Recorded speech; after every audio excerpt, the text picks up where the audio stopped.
মোৰ মৰমৰ পাকঘৰলৈ সকলোকে স্বাগতম জনাইছোঁ। আজি এটা নতুন ৰেচিপি লৈ আহিছোঁ। আজি দুই ধৰণৰ নানৰ ৰেচিপি লৈ আহিছোঁ আৰু বহুত সহজভাৱে মই বনাম। আৰু মই 1 কাপ আটা লৈছোঁ, 1 কাপ ময়দা লৈছোঁ।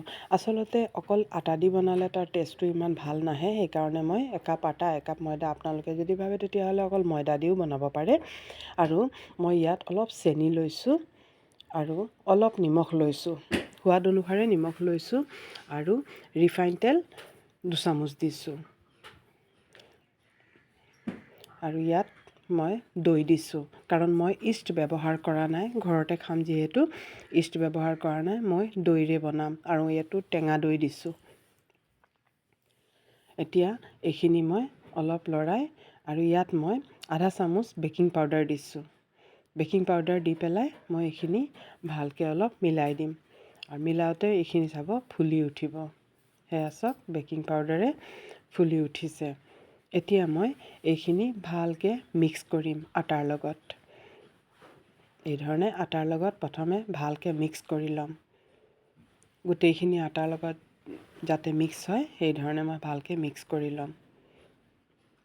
আৰু ইমান টেষ্টি হয়, ঘৰতে বনাই এইদৰে খাব পাৰিলে। আমি হোটেলতে খাওঁ, আমি যদি এইদৰে ঘৰত বনাই খাওঁ আৰু আটাৰেও আৰু ময়দা মিক্স এনেকুৱা বনাই খাওঁ, তেতিয়াহ'লে অকল আটাৰেও বনাব পাৰে, কিন্তু বস্তুটো অলপ ডাঠ লাগে খাবলৈ।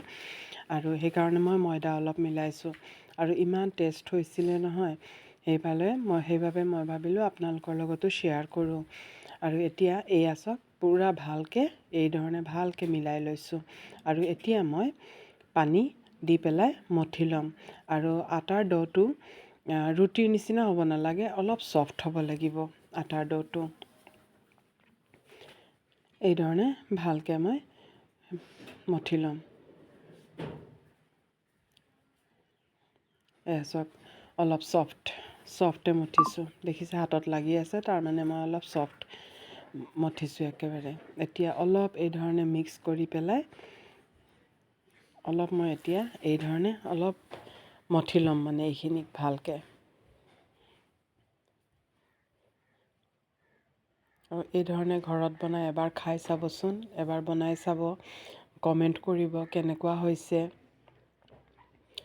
আৰু ইয়াত মই কি কৰিম, অলপ তেল দি দিম। অলপ তেল দি পেলাই ভালকৈ তেলটো লগাই গোটেইখিনিত। আৰু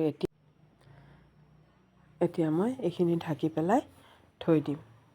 1 ঘণ্টালৈ ঢাকি থৈ দিম আৰু পূৰা ফুলি যাব এইখিনি। আৰু ইয়াৰ লগত খাবলৈ মই মটৰ ঘুগনি বনাম আৰু ইমান সহজভাৱে মটৰ ঘুগনিটো বনাম আপোনালোকে চাওক। কাৰণ একেলগে চব পাতি দিম। ইয়াত মই ডাঙৰ এটা পিঁয়াজ লৈছোঁ, মটৰখিনি ঢালিছোঁ প্ৰথমে, তাৰপিছত পিঁয়াজ লৈছোঁ, বিলাহী লৈছোঁ আৰু কেঁচা জলকীয়া কেইটামান কাটি দিছোঁ। অলপ জ্বলা হ'লে ভাল লাগে দিয়কচোন। আৰু কালাৰৰ কাৰণে অলপ ৰঙা জলকীয়া পাউডাৰ দিছোঁ, জিৰা পাউডাৰ, ধনিয়া পাউডাৰ আৰু হালধি পাউডাৰ। মই অকল বেছিক মছলাহে ব্যৱহাৰ কৰিছোঁ। আৰু ইয়াত মই সোৱাদ অনুসাৰে নিমখ দি দিছোঁ। আৰু ইয়াত মই অকল 2টা ডালচেনি দিছোঁ। আৰু এতিয়া মই ইয়াত অলপ তেল ব্যৱহাৰ কৰিম, মিঠাতেল দিছোঁ মই। এই ধৰণে এবাৰ মটৰ ঘুগনি বনাই চাবচোন, ইমান টেষ্টি হয়। আৰু এতিয়া মই কি কৰিছোঁ, বইল কৰা আলু 2টা এই ধৰণে মই মেছ কৰি পেলাই দি দিছোঁ, যাতে গ্ৰেভিটো অলপ ডাঠ হয়। তেতিয়া ঘুগনিটো খাবলৈও ভাল লাগে, চাবলৈও ভাল লাগে।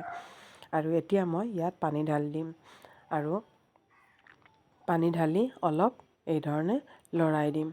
আৰু মই আদা নহৰু দিম এতিয়া। এই ধৰণে মই পানীখিনি যিমান দৰকাৰ হয় মই ইমানখিনি পানী দিলোঁ। এতিয়া আদা নহৰুৰ পেষ্টখিনি মই মিক্স কৰি দিম। এতিয়া আৰু অলপ এইখিনি অলপ মিক্স কৰি তাৰপিছত মই গেছত তুলি দিম।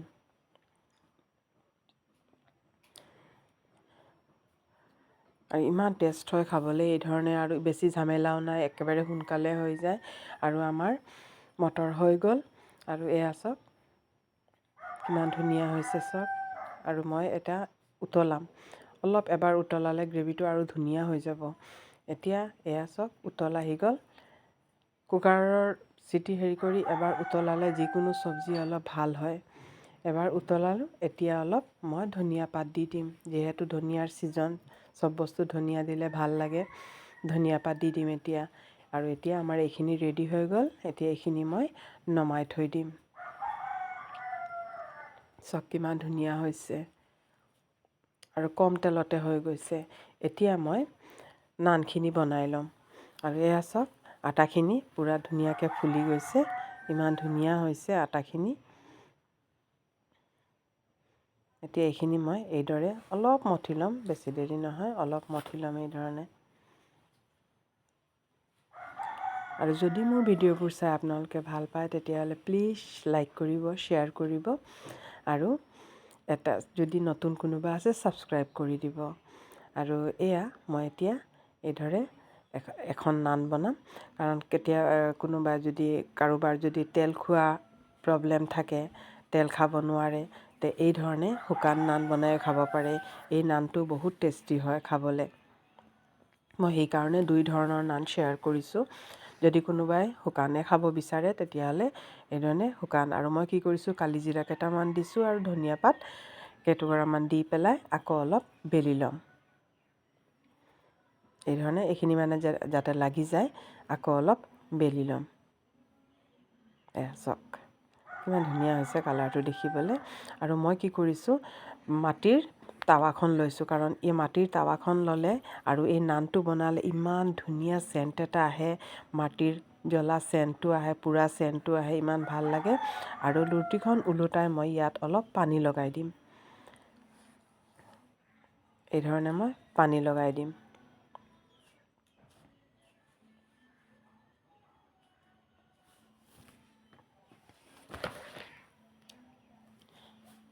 এতিয়া এইখন পূৰা গৰম হ'ব লাগিব। এইখন পূৰা গৰম হ'ব লাগিব, তেতিয়া মই এই ধৰণে ৰুটিখন দি দিম। আৰু গেছৰ ফ্লেম হাই থাকিব। আৰু চাব অলপ পিছত ফুলি উঠিব, অলপ অলপ ফুলি উঠিব। আৰু সেই সময়তে আমি এইখন ওলোটাই দিম। এয়া চাওক লাহে লাহে অলপ অলপ ফুলি উঠিছে।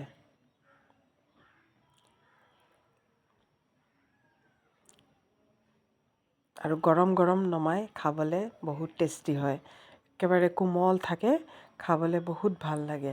আৰু এতিয়া মই এখন ওলোটাই এইধৰণে ঘূৰাই ঘূৰাই, যাতে নানখনৰ চাৰিওফালে গেছৰ ফ্লেমটো লাগে, এইধৰণে মই ঘূৰাই ঘূৰাই ইয়াক সেকি ল'ম। আৰু এই ধৰণৰ নান কেতিয়াও অকল লোহাৰ টাৱাতহে বনাব, ননষ্টিকত নবনাব। ননষ্টিকত নহ'ব, ভাল নহ'ব। আৰু লোহা নহ'লে মাটিৰ টাৱাতে বনাব।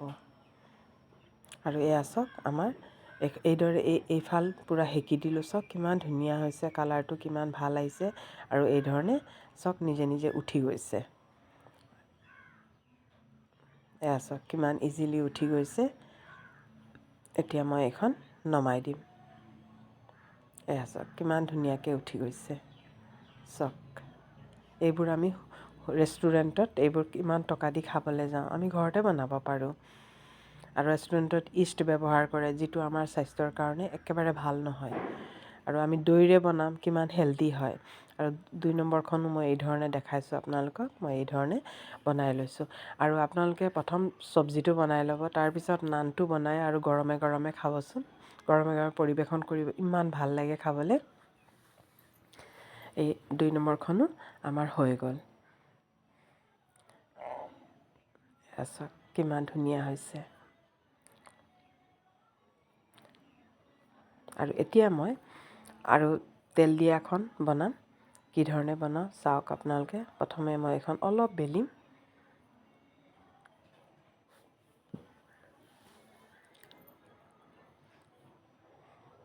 এয়া বেলি পেলাই মই ভিতৰত অলপ ঘিউ দিম। তেলো ব্যৱহাৰ কৰিব পাৰে আপোনালোকে, মই ঘিউ ব্যৱহাৰ কৰিছোঁ। আৰু অলপ ঘিউ দি এইদৰে এই শ্বেপত মই এইটো বন্ধ কৰি দিম, যাতে ঘিউখিনি বাহিৰলৈ নোলায়।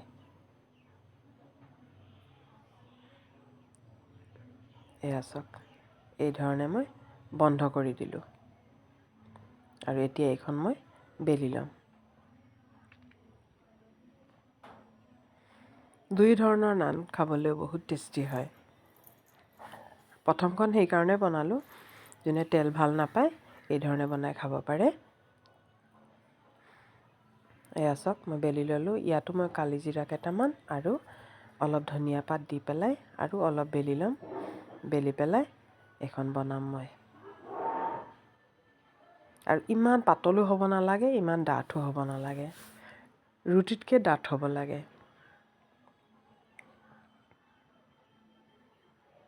এয়া হৈ গ'ল।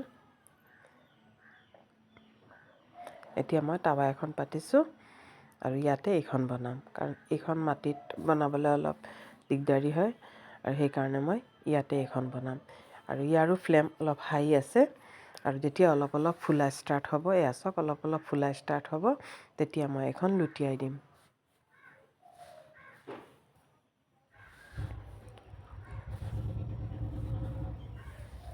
এই ধৰণে লুটিয়াই দিম। তাৰপিছত মই ইয়াত ঘিউ দিম। মই ঘিউৰে বনাইছোঁ বাৰু, আপোনালোকে যদি ভাবে তেলেৰেও বনাব পাৰে। ঘিউ দি বনালে তাৰ ফ্লেভাৰটো খুব ধুনীয়া হয়। আৰু এয়া চাওক কিমান ধুনীয়াকৈ ফুলিছে দেখিছে। এয়া চাওক কিমান ধুনীয়াকৈ ফুলিছে। এই ধৰণে দুইফালে তেল লগাই পেলাই এখন ভাজি ল'ম।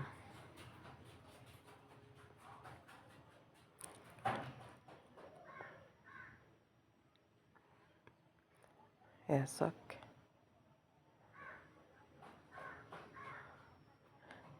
আৰু ছাইডবোৰ অলপ প্ৰেছ কৰি দিলেই হৈ যাব।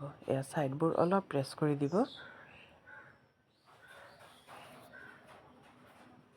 পূৰা আমাৰ ছফ্ট নান ৰেডি হৈ গ'ল। এয়া চাওক আমাৰ নান ৰেডি হৈ গ'ল। এতিয়া মই পৰিৱেশন কৰিছোঁ। আৰু শুকানখিনিও আপোনালোকে গৰম যদি তেল লগাই খাব বিচাৰে, গৰমে গৰমে ইয়াত বাটাৰ বা ঘিউ লগাব, বা কিন্তু গৰমে গৰমেহে লগাব লাগিব। টাৱাৰ পৰা নমাই লগে লগে লগাই দিব ঘিউ, খাবলৈ ভাল লাগিব। আৰু মটৰ ঘুগনিখিনিও মই এই ধৰণে বাতিত লৈ লৈছোঁ। আৰু মই কেঁচা পিঁয়াজ লৈছোঁ। আৰু ইয়াত অলপ জলকীয়াৰ পাউডাৰ আৰু অলপ ক'লা নিমখ দি দিম। আৰু পাপৰ ভাজি লৈছোঁ। এয়া আমাৰ ডিনাৰ ৰেচিপি ৰেডি।